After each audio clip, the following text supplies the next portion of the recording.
Hey everyone, welcome to Noun O Talk, the podcast all about nouns.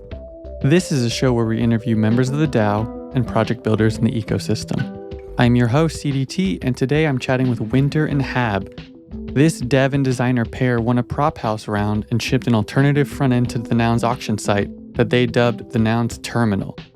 We chat about what it's like working in crypto versus big tech, their love for generative art, why the details matter, and what we can expect from them in the future.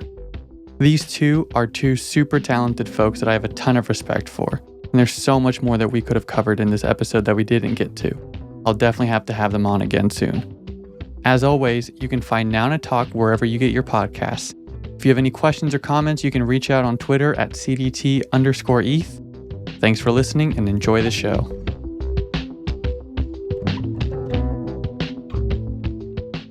Hey, good morning, guys. Thanks for being here. Morning. Good morning. So today we are chatting with Hab and Winter. I'm really excited to dig into the work you guys are doing separately and together and just kind of hear everything you're working on, both for nouns and in general. Cool. Awesome. Yeah. Nice to be here. Yeah, excited to be here. Yeah. So before we really get into everything, I know a little bit about you guys, but do you mind giving just a brief intro about who you are and maybe what you're working on as of today? Winter, we can start with you. Cool. Yeah. So my screen name is Winter. I'm a software engineer. I've been doing this for maybe like 15 or more years. The last year I spent in crypto, getting into Ethereum and working on anything that kind of catches my eye in the tooling or NFT space. And I used to work at a big tech, Facebook, and then some startups, but now I'm doing my crypto explorations full time. I think my journey and career background is pretty similar. I haven't been doing this, nearly as long. 15 years is a pretty significant chunk of time, but I guess I've been a designer for, 10, 12 years or so with a similar background. I've been in crypto working at Rainbow for the last just shy of a year now. Outside of that, toying around with a bunch of similar projects, with Winter, a lot of the stuff we've worked on together. Before, I guess, big tech, I was at Meta. And then prior to that, I spent a significant amount of time working at Discord. Yeah, so I am pretty interested in both of your pasts. But before we get into that, could each of you kind of touch on, Winter, you said you kind of joined the crypto space maybe a year ago. How did you actually get crypto pilled and start building in the space? Was it someone specifically or a project that enticed you? Or Yeah, that's actually Hab's fault because before last year, I was observing the space from afar. I've seen these waves come and go, and I was like, oh, okay, it's another asset. Sounds interesting, but my main job is front-end engineering or full-stack engineering, and I didn't get too deep into that. But then during the summer last year, Hab reached out. He's like, oh, hey, can you help me find somebody who knows this smart contract stuff? I need to figure out this NFT and I need some help building a contract. I'm like, okay. I went on Etherscan. I looked at the source code of some examples that he gave me. And I was like, holy shit, wow, this is so cool. Why have I not seen this before? So that was sort of the beginning of the journey. And then I read the documentations, looked through many, many other projects, and it was like a rabbit hole. I was just completely sucked away. And yeah, so it's Hab's fault. Maybe Hab can talk more about this, but this is how I got started. Yeah, and Hab, if you don't mind telling us when you joined crypto and then how you and Winter came together working on things. And again, you guys both worked at Meta, Facebook, correct? So you guys were coworkers or knew each other? Yeah, we worked together at Meta. That's how we knew each other previous to this. We had worked on a team for a good portion of our time there, or my time there. I think he had been there much longer. I think the real serious start, similar to Winter, was, with the project that we had been kicking off together. I got introduced to Ethereum back when I was at Discord with some friends that had worked there, probably in like 2018 or 2017. I don't know. I just throw that time frame up because I remember CryptoKitties being pretty popular, and I think that's sort of that era. I never really touched it for a long time until NFTs and some of the, generative stuff came around that really grabbed my attention. And I think that sparked my interest in it again. Like you heard, reached out to Winter and we kind of got the ball rolling and kicked off some projects and dipped our toes in it from there. So speaking of Discord, I remember reading that you were a founding designer or the founding designer at Discord. Yeah, I guess the founding designer. When I joined the company, we weren't actually Discord. I joined when we were making games. We were called Hammer and Chisel. So I joined the company working on the game as part of the game studio, but Discord was more of a side project with Stan and a couple others that we eventually rolled into be a full-time company project and sunset working on games and worked on Discord from there. That's interesting. So that's kind of crazy. What stuff did you work on there that we see today? Like the original design of what Discord is now, or? Yeah, I guess I can't really say much of what you see today is Discord or how Discord is me. There's a bunch of features and things have developed over the years that I haven't been there, but I like to think a lot of the design system that I have built and like the foundational work is still in play that you see today.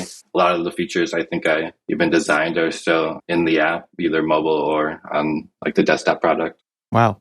Hab has shared some old screenshots that he has on his Mac with me, and it's crazy. Like you can see evolution of Discord's design system and just really cool. Like I feel like in a couple of more years, that set of screenshots will become an interesting sort of computing science artifact. This is how the project got started. You can see sort of some themes developed and some foundational things are left in place. I actually stole a bunch of ideas in the product that we worked together at Meta from this design system work that Hab was doing at Discord. Wow. Yeah.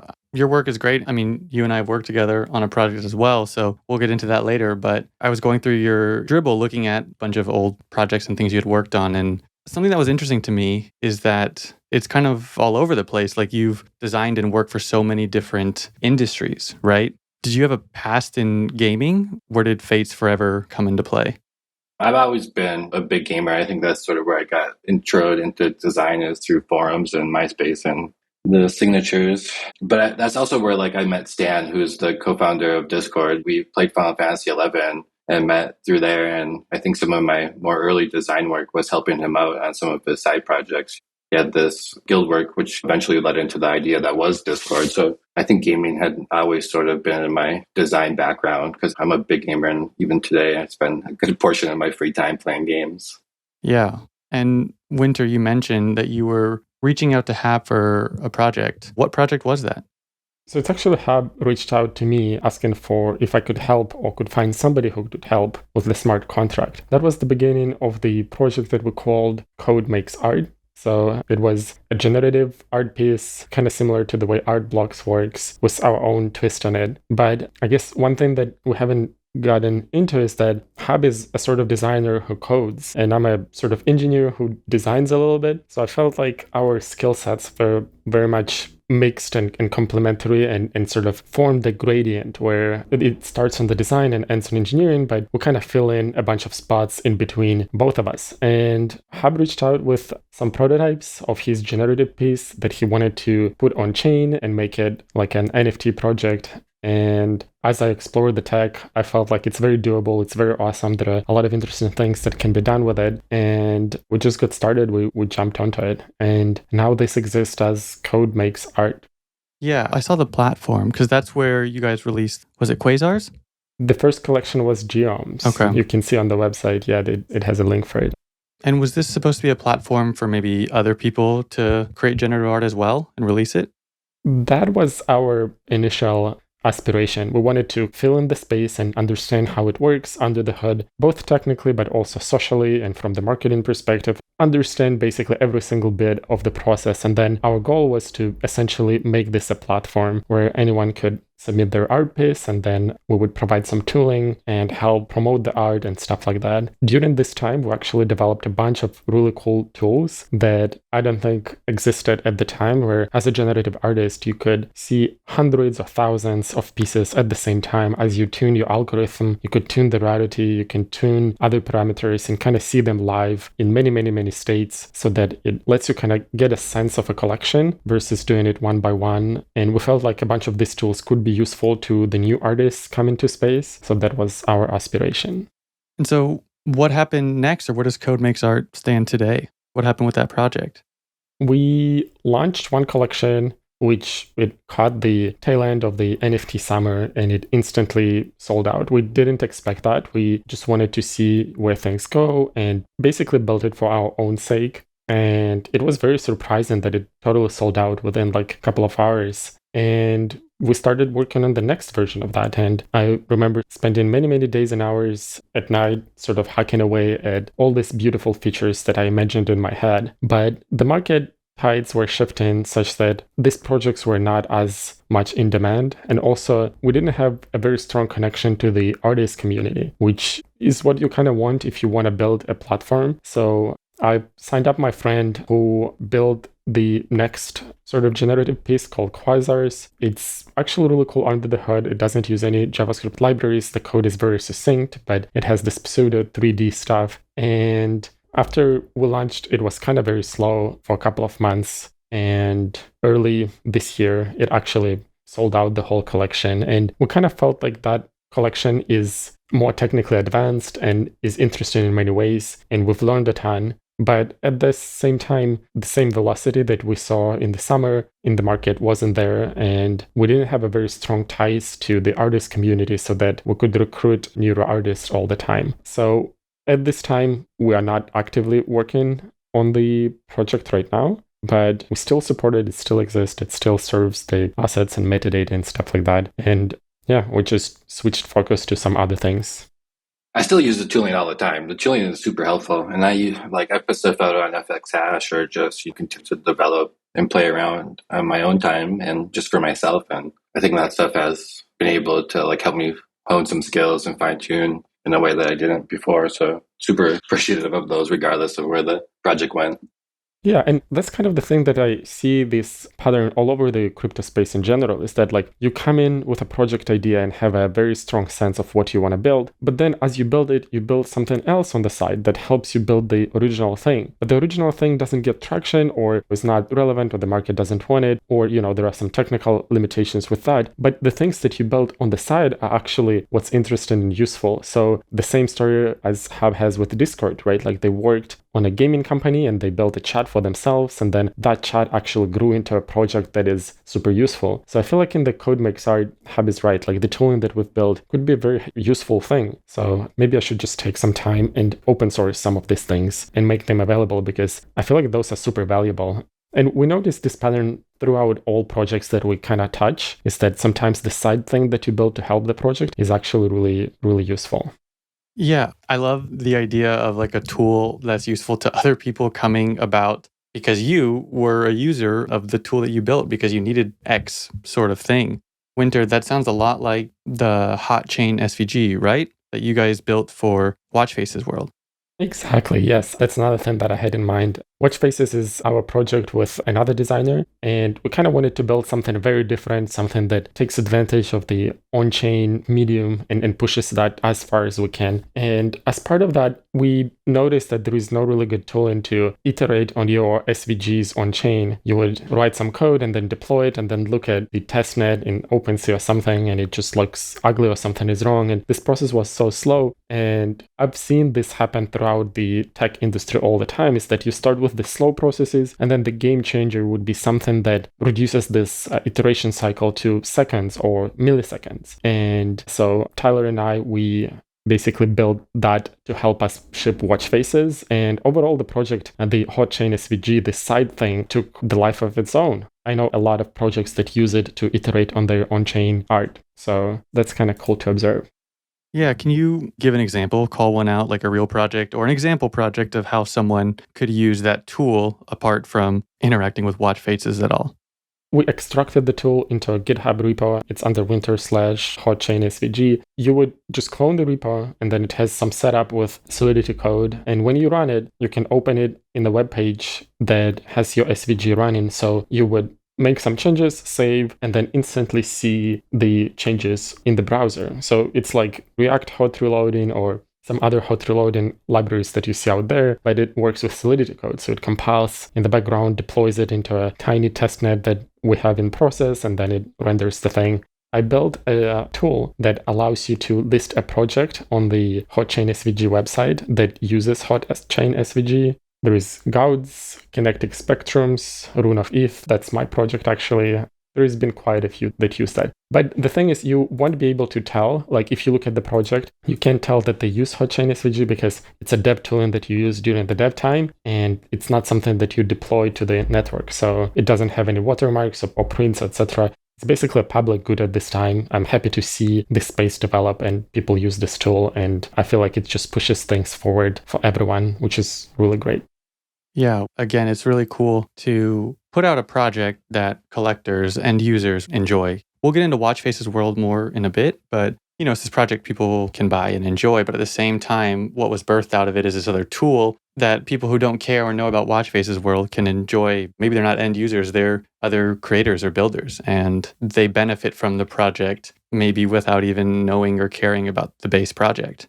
Exactly. And it's a beautiful thing because now more projects exist that wouldn't have existed because this tooling enables them to thrive and to even be possible. There are some complex things that I've seen that I would say are not super possible if you don't have a tooling with the instant feedback like this. And it's just nice to see this is great. Yeah, I'm a huge proponent of building in public, making everything available, just sharing everything.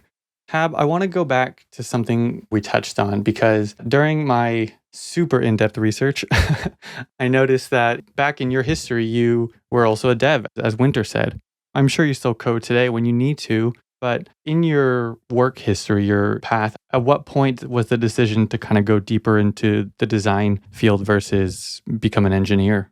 Honestly, I think it was pretty early. My first couple of jobs out of high school were working on WordPress websites and doing PHP stuff, and I considered myself an engineer at that time. And I was working for a really small local studio, and I don't even know if I would call them a studio. There's 5 of us that worked there, and we were so small. So instead of doing the engineering work and building some of these templates, I started focusing more and more on the design, since we had more custom requests from the clients and people that wanted to iterate more and more. And we just didn't have a designer in-house. We were just all a bunch of teenagers building the websites. And I think that's when I really started focusing. And then when the iPhone came out around 2007, I think that's really what grabbed my attention, is the different medium and stuff that you could touch and directly manipulate. And then I really dove deep into mobile design and took a focus from that. But do you still code at all today when you need to on different projects? Yeah, I don't think I would say I ship production code. I can do enough where if there's stuff built, I can go in and edit it and play with it a little bit here and there. And what's it called? GitHub Copilot does an amazing job for me too. They're my best friend. But yeah, I definitely don't ship production level code. And I don't think I would start a project from scratch myself. I don't think I would be that confident, but I definitely can do some mostly web related and JavaScript related. Yeah, but still super powerful to know that. I mean, there's the age-old saying, should designers code or should devs design? I've heard it both ways. But it's funny because it sounds like both of you do both. And I mean, Winter, you've shipped a ton of small projects, and it's funny because you've shared Figma artboards and stuff, and it all looks really good. I don't know if you would consider yourself having design chops as primarily being an engineer, but at the same time, it's definitely a skill you're working on and developing, and it's cool to see that.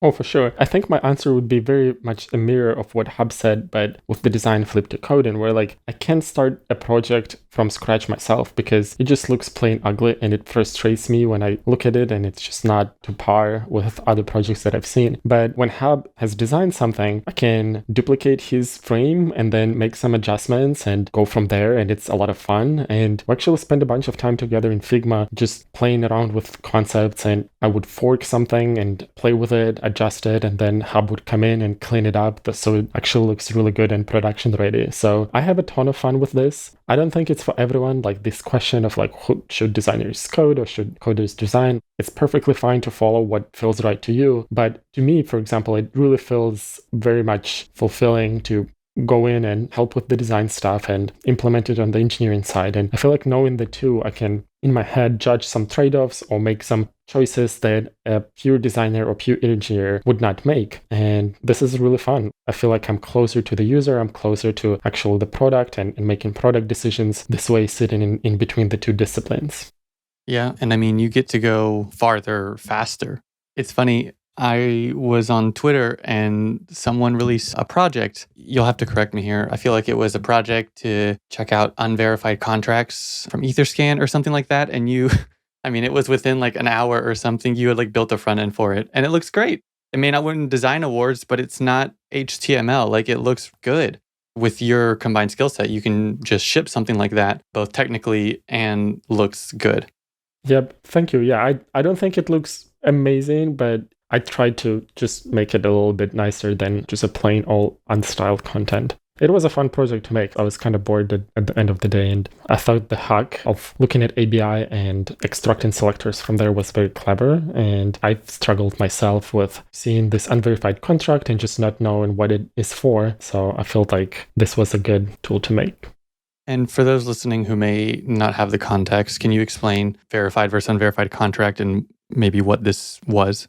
Yeah, so I'll actually take a step back and say that this mechanic is responsible for me actually joining the Ethereum space. The idea is that on Etherscan, you can see all the transactions from the contracts and other users, and there is a functionality within Etherscan where you can upload the source code of the contract that you've built, and Etherscan will compile that source code and make sure that the bytecode matches that source code. So it verifies that this source code actually produces what is on chain. And I think it's extremely useful because you can take a peek at how the code works. So from the learning perspective, it's instrumental, but also from the security and audit. You're interacting with a contract, you can actually take a peek under the hood without having to disassemble the bytecode, etc. You know that this Solidity code actually produced the specific bytecode. But not all contracts are this way because there is a lot of auto-generated contracts or contracts that deploy other contracts that are not verified. So you cannot easily look into the source code. And at least with this ABI reversing tool, you can take a look at what methods it supports, or at least estimate which methods it supports. So it can say that, oh, this is a router for the Uniswap like AMM, or this is something like an NFT project, or this is something like a bot or a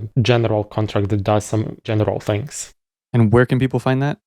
Oh, it's abi.winter.xyz, and winter is with W1nt3r. Basically, I replaced the I and E with 1 and 3, .xyz. You can find the link on my Twitter profile, I guess, and follow that to find ABI. Nice. And where did you guys each get your names or pseudonyms from? Like why Winter, why Hab, or Habarim? Where does that come from?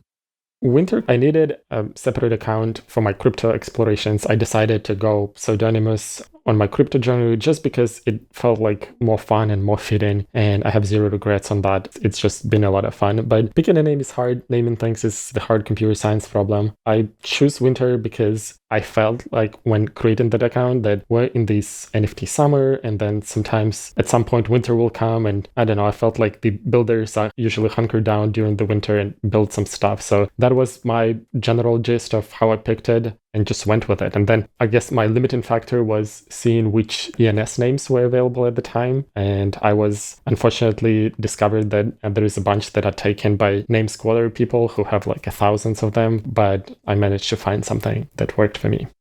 Have you ever tried to reach out to winter.eth, like with no numbers? Have you found the person? I have found the person, I reached out, and they haven't replied. So Hab, what about you? I've been using Hab forever. Mine's probably a similar, but I needed a name. Back when I was 13 or 14, I started playing Final Fantasy 11, which is the big MMO that I played forever and eventually led to like meeting Stan and the Discord stuff and all of that. But I didn't really play games online competitively or like really outside of the shooter stuff on Xbox. So I needed a name that wasn't my own. So I looked around, and Habarim is like a legion of hell that goes around and like puts cities and castles and a bunch of other shit on fire. So that felt relevant and fitting to playing a black mage, which was like the role I was going to play in the game. So I guess that's how I picked it. And through the years, it was just always available every time I started something new. So I stuck with it. That's awesome. I love that you've had it since you were a teenager. That's kind of hilarious. It was just a gamer tag and might as well just transfer it over. Yeah, you eventually meet people online and use it as your name or go from forum to forum. And similar to the crypto space, I think it's just something that carried through. Yeah. So where did the love for generative art come from? What's your generative art story? And can you kind of touch on FX Hash and collections you've put up there? I think generative art for me is like the perfect medium, I guess. I don't really consider myself much of an artist or like a traditional designer. As a product designer, I put lines and squares and circles on the screen and some formation. And a lot of that is through manipulation and like trial and error. Whereas I think traditional art is a little bit less forgiving in that manner. So generative art sort of crosses that line where, I can try some stuff out, see how it generates some outputs, change it a little bit later, come up with some new rules and apply it, and then figure out my rules from before didn't really work, and manipulate all of them sort of as I go to find a new output or what feels good in the end through a bunch of, like I said, different iterations. And without generative art or even the logic behind the scenes, it's pretty hard to do that. Yeah, you say you may not be the best artist, but I really love a lot of these. I mean, just going through the collections, the window view one is amazing. And going through is it GEI or GE1 and 2? Yeah, 1 and 2. Those are beautiful. Technically, for either the devs or designers listening, like, how do you do that? Someone who's maybe never made generative art, what are you actually doing at your computer to play around and kind of make this? A bunch of if-then rules, I guess, with different logic applied to them, I guess is the simplest way to put it. The GE1 and 2 are just different grids. So I think the logic of most of these is define the size of the grid and the number of boxes that you want in it. And then from there, you'll pick from the random assortment of like different ways to generate the styles within that. So one of them is like different line ornaments. Another one of these other ones is like just different fill shapes and colors. So you can get kind of creative with the different ways of selecting the outputs and the palettes and the different combinations of all of that. Then it grabs a bunch of these different randoms and puts them in the output, and it'll generate one of these for each of the seeds. Yeah, and I remember you tweeted some screenshots of, I'm guessing, another piece. I don't know if you ever released them or not, but they look like colored waves stacked on top of each other. It reminded me of the meridians in kind of a more minimal way, but they were really beautiful. Oh, thanks. Yeah, I have a bunch of stuff that I just kind of play around with that I probably should release that I haven't. I'm really interested into FX hash. I guess to answer that question first, it was really, I think, going back to Code Makes Art, if we really boil down what the initial idea was, I think FX hash was kind of it plus more. And it just did such a great job of executing some of what we wanted to do. It like totally stole my attention for a while. And I put some stuff out on that. And I think that also helped me develop my skill set and encouraged me to learn. And people are sharing their code and a bunch of the repos. And I don't really think I had a community or there was as much generative art being shared prior to that. Yeah, so if someone's listening and has been intrigued by generative art before but doesn't know where to start, what would you recommend? How does someone get started kind of messing around and creating a collection? P5.js, and then there's a bunch of really great tutorials. Coding Train in P5, they just kind of, it's a single guy. And there's a bunch of great video tutorials that go through kind of the basic concepts of all of P5, which I think is the starting JavaScript library for generative art that most people get their hands dirty with. That's sort of where I started. And like I said, a lot of the tools that I had made for us kind of took it from a hobby thing to something I felt more comfortable sharing because I was able to fine tune more of the parameters or see a wider spread of the output. Yeah. And if you had to release your next collection, do you have an idea of what that would be from your personal backlog, just kind of sitting on it? I have a couple of these ones similar to the grid experiments that you mentioned before that I think have been pretty interesting that I just need to bundle up and get out there. But Winter and I have been talking about maybe pushing one of those to something a little bit past my skill set with his help that I'm pretty keen on exploring later when we have more time, which is similar to the Tyler Hobbs one where we might have some controls to let people generate their output. So we've been thinking about taking a couple of my previous explorations and making them one larger one. So there's more iterations and controls and selections and toggles for you to pick through. Yeah, I guess I can speak a little bit to that. I think the QQL, I've had this thread on Twitter, and I'm pretty convinced that this is a really cool mix between generative art producing a piece and then a human being curating the pieces. And we see this with AI. A big part of the job of people who make AI art is to actually curate and like figure out what works and what doesn't and kind of explore some prompts, etc. And with QQL and some other generative art ideas that Hab and I have, it would be cool to allow people to like take the algorithm as a seed and then add their own judgment and pick some pieces that resonate with them. And that creates a collection that reflects not only the algorithm, which is just random, but also the human's aesthetic sense, which I think is really cool.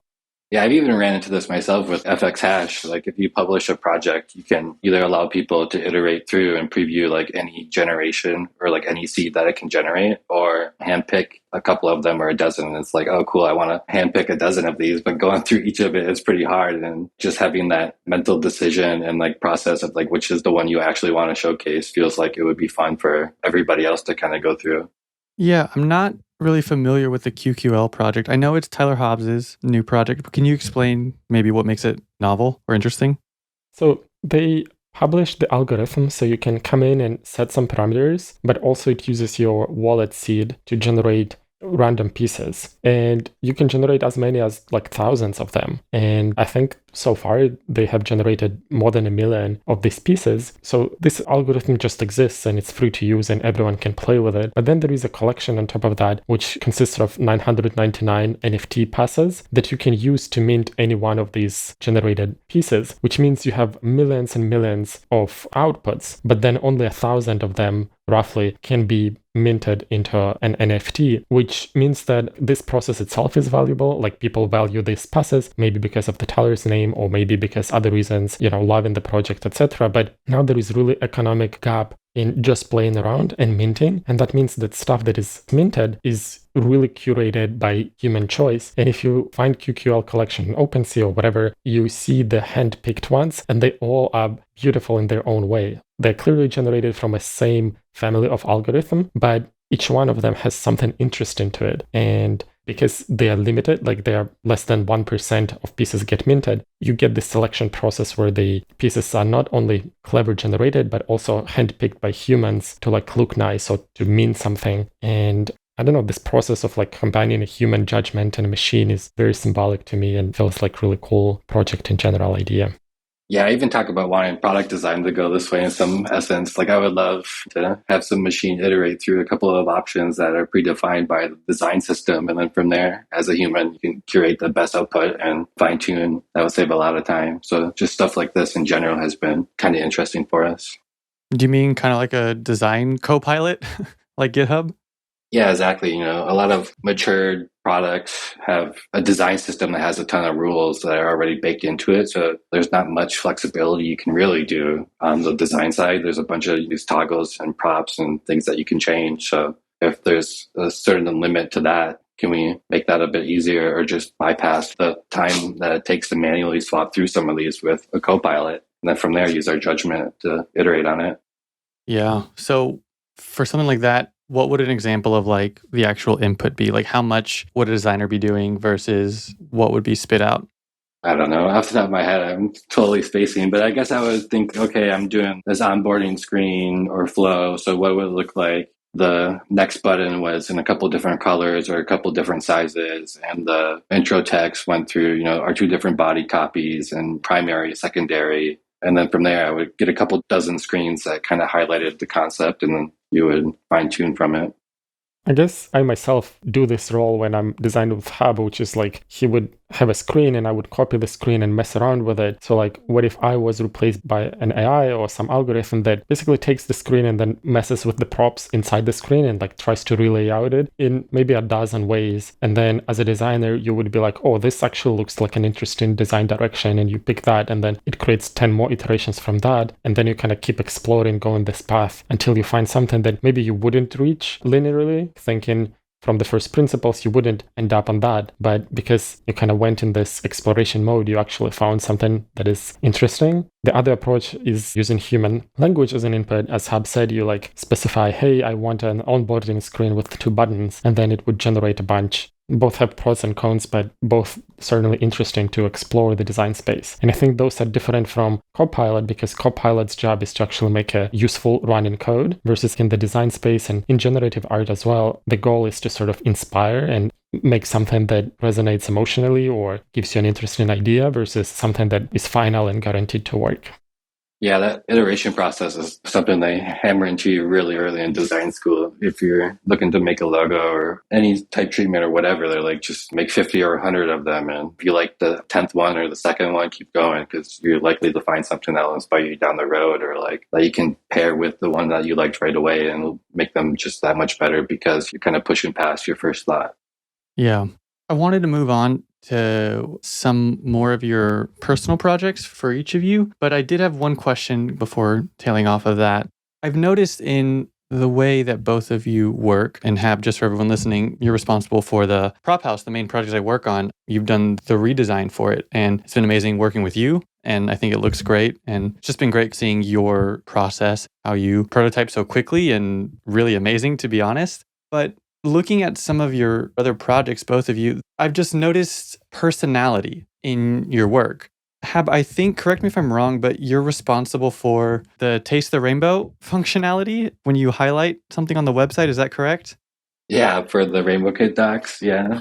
Yeah. So if you go to the RainbowKit docs for those listening, if you just highlight something, I mean, Rainbow has maybe 5 primary colors, and every time you highlight, it just cycles through those colors. And I was using RainbowKit and I picked up on that. And then Winter, just to give a small example, on button.lol, I ended up claiming some clicks, right? I just ended up using it for the first time, and I can let you get into what button.lol is. But as the transaction was sending, the button just started shaking. It was just interesting. It started shaking like, I don't know, it was like cute. I've just noticed you guys put these little bits of like personality that you don't have to. And I think that stuff goes above and beyond. And I'm curious if you could speak to that when you're designing or coding something. Like, why even do that instead of just make this stuff work in its baseline format? I mean, it's pretty simple for me. It's like the better question is why not do that? I think we're here to have fun, and that stuff is fun. And I like to have enjoyment and work on the projects that I work on. And I think without being able to do some of that stuff, this would be a little bit more dry. I agree with you. And I try to do that with my personal work, but kind of in general, I don't see those little sorts of things because it's frivolous, or like a lot of times it's just about getting to something that works, right? We're just worried about shipping. We're worried about something that works. But I do think personality matters with all this stuff. Yep, I guess I could speak to that a little bit. Before the term MVP was coined, like MVP, minimal viable product, I think it was mid 2010 or like early 2010s where that was coined. I started my engineering career before that in iOS. So I was building iOS apps and was in this iOS community. And this community actually valued a lot the attention to detail. I could spend days with my tech lead perfecting an animation or perfecting a transition between one state to another state that gave the app character. At the time, a site existed that was called Little Big Details, and it listed many, many hundreds of these products that put in little delightful things into different places. And to me, it was sort of the codex of good design and engineering is that your app would have personality, and you would have to think about not only the purely functional aspect of it, but also add some character to it, add some detail, add some delightfulness. And this approach carried through. I think the industry overall started gravitating towards this MVP approach, which is like ship something really quick, as fast as possible, kind of get the feedback from users. And that sense of craft was kind of removed slowly from the industry metagame. But to me, this is how I work.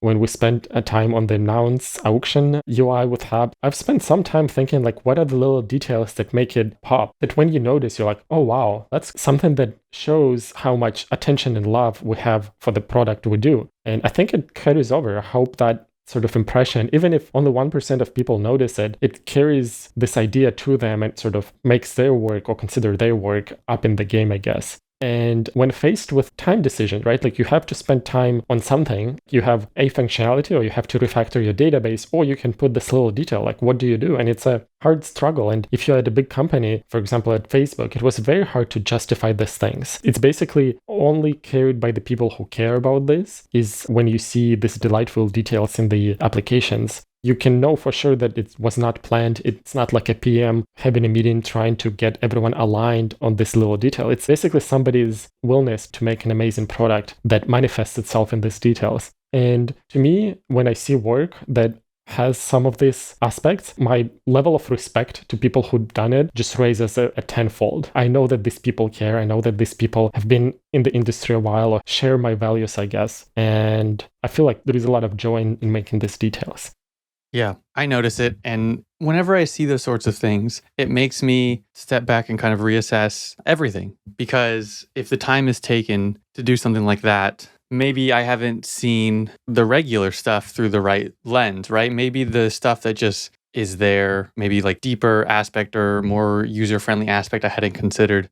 I'm really glad we touched on this because it's not something, at least me personally, I see or pick up from a lot of people. And I've noticed it just in both of you. And so it's just really interesting that you guys are working together, that we're potting together and talking about this, but I appreciate it. Oh yeah, thanks for bringing it up. Very few people notice, but that's very delightful to know that you care. Yeah. Agree. And that's probably also why we like working with each other so much. I think because we enjoy similar things. And prioritize those or want to put those at least in some way with most of our projects. It's a lot easier to have those conversations about priority or if it's worth the time when we have similar beliefs on it. Yeah, like you don't have to argue that this is more important than this database feature or this other thing. If you're on the same page, it makes everything so much simpler. Yeah, I feel like at this point, you guys could come up with any idea, and you guys are so excellent at each thing that you do. You could get any new project kind of out the door in a week, no matter what it was. But both of you worked at Meta. And Winter, I'm not sure if you don't have to say anything. I don't know if you have a full-time job or whatever, or it seems like you're just shipping personal projects all the time. And Hab, I know you work at Rainbow. What was the transition from like one of the biggest companies out there, as big tech corporate as possible, to working at somewhere like Rainbow, smaller, more personality, startup, etc.? And then Winter, what does your work-life week look like now as well? For me, the transition, I think, was more going back to something I was comfortable with and more familiar with. When I left Discord, we were a pretty small company. I can't remember how big we were, but we were probably like 100 and some people. And the design team was still hovering around 10 or 15. So that's relatively small, right? And then I joined Facebook, the Messenger team. And when I joined there, we were 35, 40 people, so still relatively small. But through my years at working on Messenger, we grew to 200 and some people all up in the product design org, which was huge. And I think I just grew with that. And there's pluses and minuses that come with that, things you'll definitely enjoy. I love the people I work with. I work with some talented people, but just the politics and the size and the amount of work that needed to get things on the board and done was not really my comfortable place to be. And going back to Rainbow, where, our design team is back to 4 people, it's just great for me. It's like much more in my comfort space. It's much more the way I like to work. And I get to do credit and see all of the design team every time instead of just a portion of people. And I think that you can see that within the work we produce and the quality of the product. Yeah, I kind of have a similar thing. I've spent a lot of time at Facebook. We're talking like more than 5 years. And through my time, I switched teams trying to find 0 to 1 product, something that was just getting started. I was lucky to get into some open source work that Facebook has done. I was part of the early Oculus product developments and Messenger as well. And through all these projects, I really valued a small team, execution-focused mindset where like you would try to get as close to your users as possible, sometimes interviewing them in a one-way mirror room and observing them use your product. Like this brings me a lot of joy of working on the products. But as the company grew, it just became much harder to find this type of work. As Hab mentioned, like if you want to get anything done of significance, you have to get it through a bunch of political pipes and understand the incentives, etc. And that game was just not as fulfilling. So I left in 2021 and then I joined a smaller startup, which I had opportunity to work on some, 0 to 1 things, and it was a lot of fun. But in the end, when I discovered the crypto space and saw the tech, at this point, I decided to myself that the space is in such an interesting place right now that it's not going to last forever.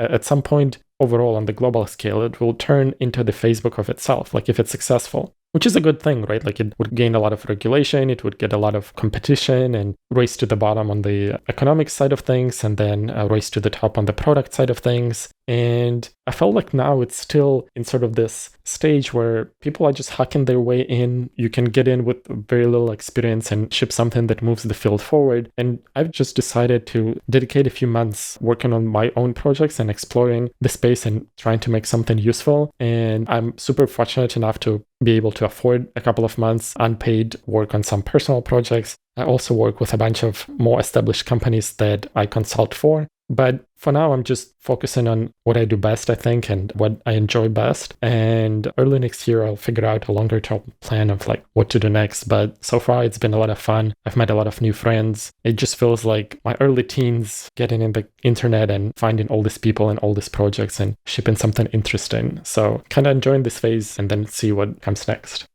I hear you. I've been in crypto while working a full-time job, and now it is my full-time job, and it does have that kind of level of excitement, and I'm really enjoying it. So going back to projects you guys are working on together, let's talk about Nouns.sh. You guys won a mandated prop house round for an alternative client. So I would love to hear both of your experiences about your opinion on Nouns, coming to the community about Nouns, winning the prop house round, and where is this project that you guys got funding for at today? Hab brought me to the community. I remember a year ago, he sent me this link to this project. And at that point, we're in the like NFT summer, NFT projects were crazy. And he sends me the link of this pixel art that is stored on chain, which I thought is cool. But then each one goes for like 100 plus ETH. And I was like, what is this? But I guess Hab can talk more about his involvement and how he got to the prop house stuff that we've built.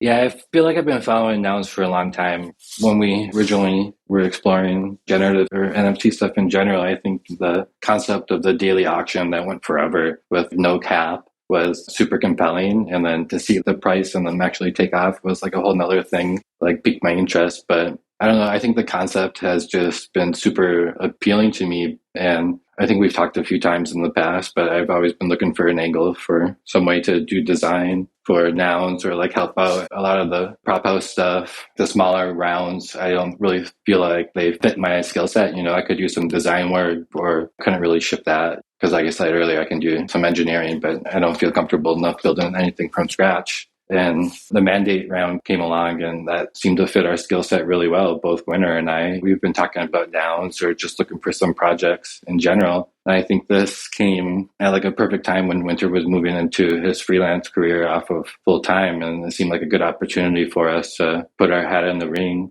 see what we could do. Cause like I have always been really keen, like I said, to build something for nouns, and thinking about a different front end or a different way to serve the auction had been really compelling. I think that plus some aspect of DAO management had kind of piqued my interest. And at the time, Little Nouns had been super hot, and I had been spending a lot of time staring at the auction cadence of Little Nouns and like looking at people's wallets and what they were doing and like their max bidding history and all that shit. So it felt like it was really compelling for that scene. It might work out for the OG Nouns. And I think that's where a lot of the design aspirations came from. On the execution side of this was super funny because when we talked to a few Nouns people about the scope of the project and what they kind of expect of it, it was clear that this is something very different from a traditional freelance work or some other things. Because in freelance or consulting, you would try to get into like, what is the success and how do they measure the success, and try to like deliver something that fits this criteria with your own take on it. And, you know, you would have a much more defined scope versus Nouns was like, hey, we kind of want to attract talented builders to the space. Here's a small funding for you to work on this for some time, and then just do what you think is right. And it felt very awkward at first. Like, I remember catching up with Hab after our meeting with some of the Nouns people, and we're like, what do they want? What do we do? Well, it's like, I don't know. We just do what we feel is right. So that's kind of what we did. Hab took lead on the design side of things. And we already had some concept of an idea of a professional focused interface where, like, instead of making it pretty and animated, etc., we focused more on the utility and show as much data as you can fit. It could be confusing at first, but as you get around, you kind of get a sense of the more global things, like better, higher level outlook at how the auctions go around. And then on the engineering side, the thing that struck me was, hey, currently Nouns have one front end. It's Nouns.sh. Obviously, the contracts are all permissionless. You could interact with them. But if the main website goes down, or like Infura node that powers it goes down, like the auction will stall, like, because most people go through that. So to me, as a project's health depends on this critical piece of infrastructure, it felt very obvious that, hey, our work should be to diversify Nouns' commitments to technology and make sure that we have something that first is professional, looks good and works great, but also something that can take that edge off just having a single website. So my core assumption going into the engineering work was like, hey, how can we design the architecture such that it's very resilient? So like if Infura goes down, it switches to some other providers. It doesn't depend on third-party APIs to get this data, because the third party's API can always go down or cut the access off, etc. Make it as fast as possible, as real time as possible, allow the architecture to show mempool transactions as they are going in, etc. So I've spent a bunch of time establishing this thing, making sure that the app can be deployed to any service provider and is not married to Vercel or something else, and that it's resilient and real time, and it has the data locally in the database itself that can run interesting queries, etc. So a lot of that foundational work was really fun to establish. We've obviously squeezed in a few UX details because, you know, we cannot not to. And then another aspect that I have explored on this funding as well is Autobidder. Something that feels really clear is the future is like a bot building for you and trying to get the best price of noun as possible. you can see that the NAV, Nouns Average Value, is currently at 63 ETH. That means that if we take all treasury, divide by number of nouns we have, we end up with like around 63 ETH. And yesterday, a noun sold for 56, which is way under that utility value. So I've built a bot. Currently, it's just using my budget, which is not enough to win a noun, but it can automatically place a bid at a specific time that you configure, and it can cost efficiently acquire a noun because it only bids the minimum amount. It's also permissionless in a way that when you put the funds in that bot, there is no way for us to extract those funds. There is a smart contract that governs the access, etc. So this is a proof of concept. It's been peer-reviewed by my more experienced Solidity friends, etc. And we feel like it's a good mechanic for other DAOs to acquire nouns, or for some whales to acquire nouns if they don't care about traits or something else, that they just say, I want to deploy 200 ETH into nouns and try to get me the best price possible in this time frame. So we feel like it's the future. If you look at the space overall with MEV and other things, this opportunity attracts bots and other automated solutions to the problem. So basically Nouns.sh started as these designs for data-packed nouns and then evolved into the resilient front-end and back-end plus the bot work that we have explored. I had a ton of fun doing this. Freedom of choosing our own adventure was really fun, and I feel like Nouns as an ecosystem would benefit from these tools, and we couldn't have promised these tools when we started. We have explored them and found them and worked on them as a process. This has been fun and working, and I feel like it's useful already. So yeah.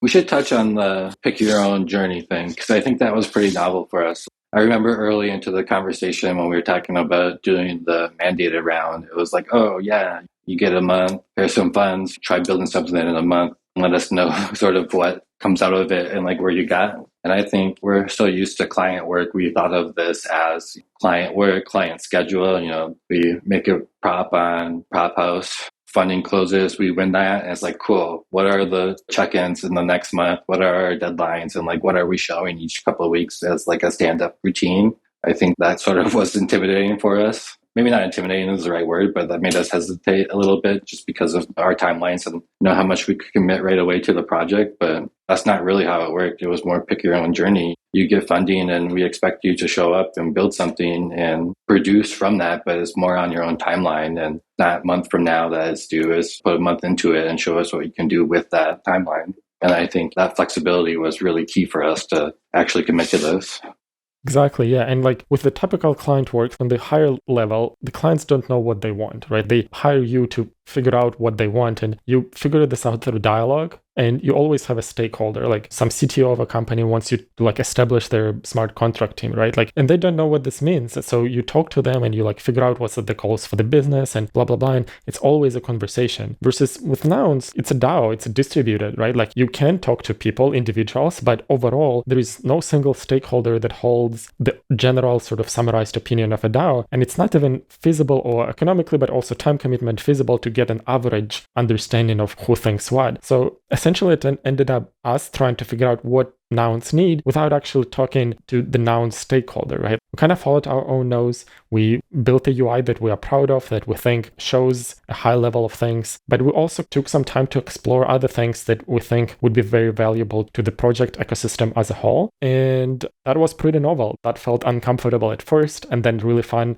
towards the end. But also now in the client work, there is usually a handoff stuff where you like deliver something, give a report, or give a piece of code or architecture or anything that the clients accept, and it's like it feels like a completed transaction. Versus nouns, they're more open-ended. What happens next? Well, we don't know. Do we continue this exploration? Do we file for another round of funding or wrap this up and leave it to the community to develop further? It's not specified, right? And this is definitely novel to us. Yeah, I love this moment. I love this realization. I love this story, because it's what hooked me early on. And it's really funny when people make this connection. There's no nouns prop operations. There's no HR. There's no follow-up. No one's going to check in or demand. Like you won a prop house round and you were one of 4 winners, 4 or 5. And these are experiments. There were 3 or 4 other people that won these alternative front end, lots of ETH, to go experiment. And I love this part of it. There are talented builders. You got the ETH immediately as soon as you won. I mean, maybe the next day, but there's no half up front. There's no show us proof of concept. There's no handover code. You just get it. There's trust that you're going to deliver, because in this space, it's all about reputation. And you delivered an amazing product. Where it goes from here was kind of either up to the community. There's a little bit of just like waiting for organic response. People may hate it. You may get no users. It may become the new preferred front end. For me, it's the front end I go to because I love the data aspect of it. I love the look of it. It's very new. As far as front ends go, we see a lot of things that are like quote unquote like nounish in their design. And this is not, it's new. And to me, it's, more interesting. And so I love looking at all the data points. It's really cool to see if a bidder is bidding a bunch, you have number of bids, you have the number of nouns that they own. People really seem to care about the number of nouns.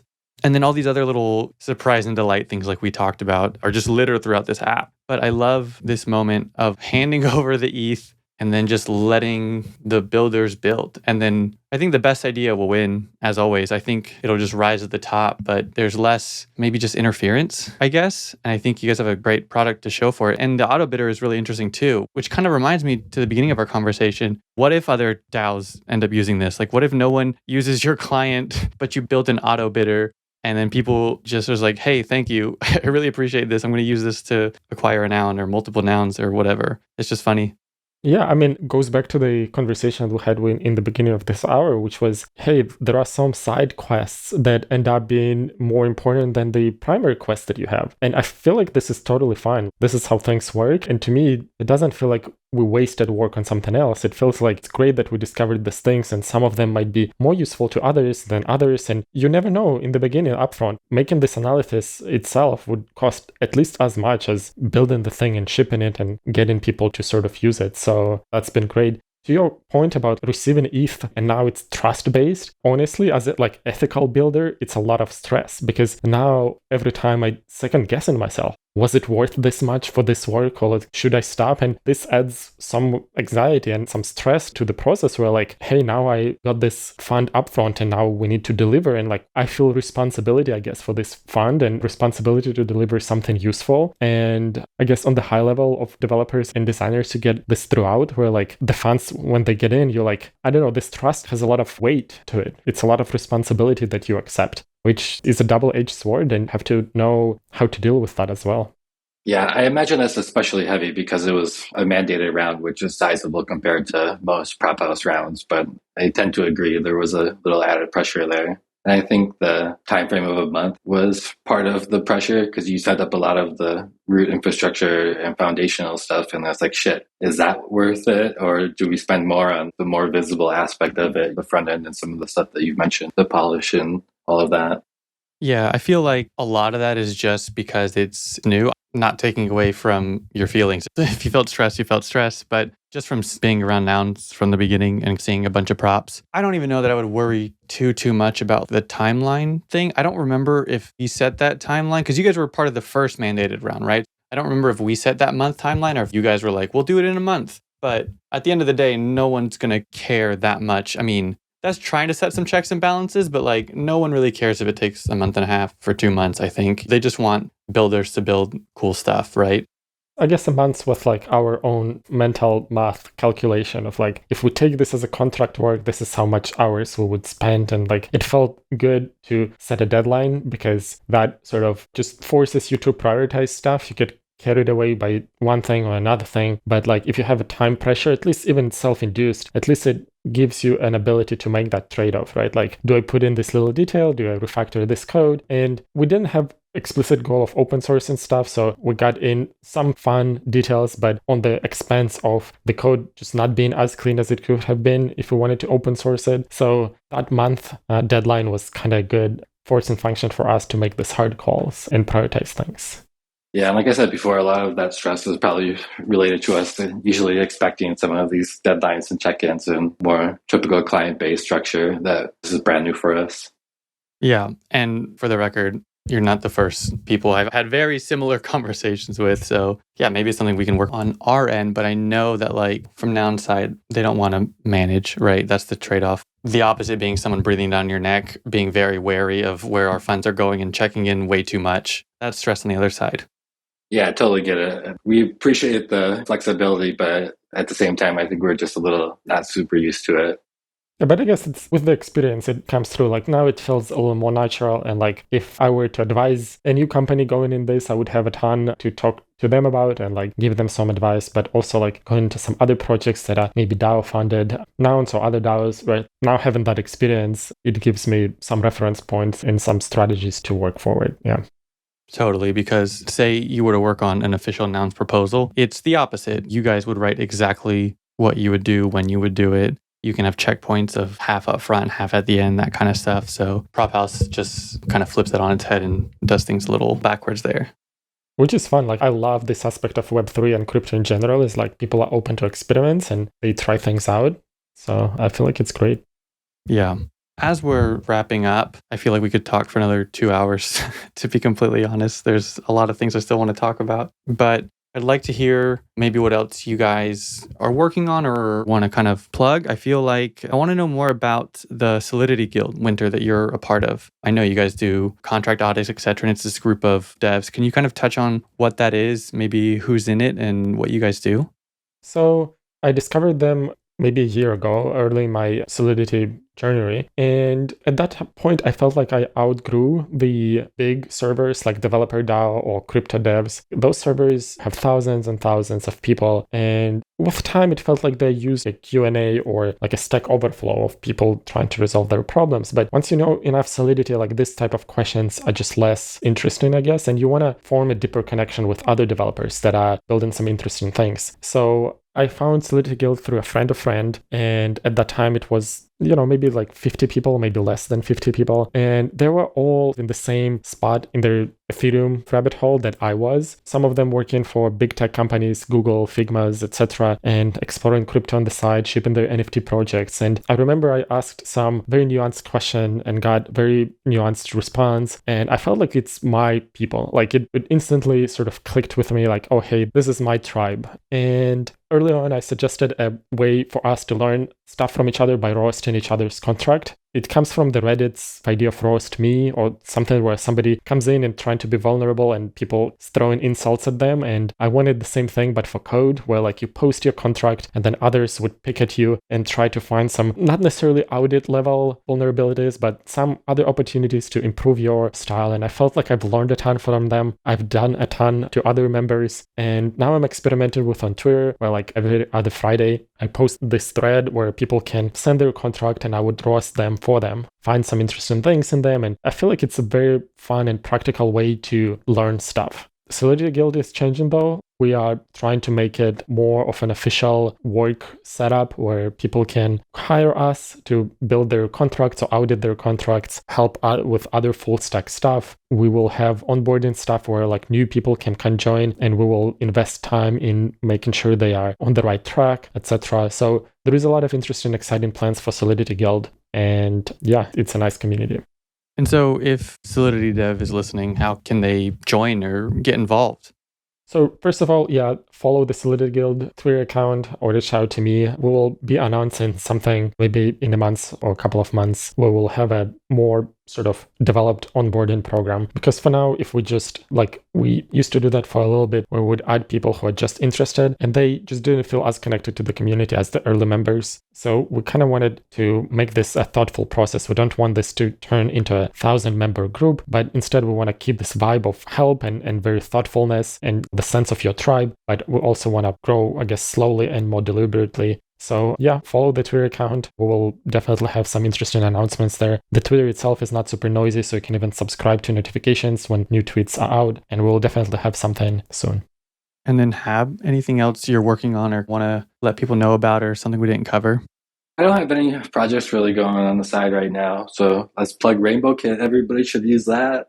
Honestly, if you're building a new project, use RainbowKit. It'll be the best way to connect. We love RainbowKit. And I appreciate everybody who does, because I like connecting from my mobile phone and Web3 modal, and I love that makes it quite a shit opportunity to do that. So please, RainbowKit it up. Yeah, I bought my first ETH on Rainbow. Rainbow was my entrance to all of this, so always going to be grateful. And then where can people find you online? I'm on Twitter at OXHab. I'm not very active, but if you can find me there, I'm just pretty quiet. I don't post much. Yeah, I'm winter_eth. Hopefully the link will be somewhere in the episode, but it's winter as in W1nt3r_eth. Again, the name squatters are doing their job. And yeah, I tried to be active on Twitter. I changed the way I tweet from my personal account to this alt account. And with alt account, I'm just trying to be more open, sharing everything that comes my way and everything I feel like is exciting. And I have all the links there, so it's a good entry point. Yeah, amazing. Thank you both for being here. I feel like we could have kept going. We'll have to do this again sometime.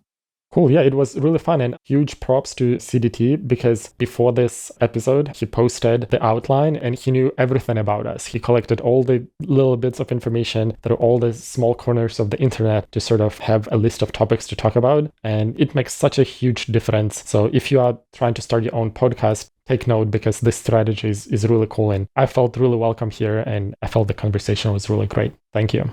Yeah, I echo that. Thanks for having us. And I'm also surprised we didn't talk about Prop House a little bit. I know. I wish we had 2 more hours to do so, but we'll have to do a round 2. There's so many projects we didn't really get into, but Prop House will go live, I think, very, very soon. And so we'll have to do a follow-up. Yes, very excited for the new Prop House design UX. Yeah. Well, thank you both and have a great day. We'll chat soon. Cool. Thank you. Yep. Bye. Catch you later. Thanks.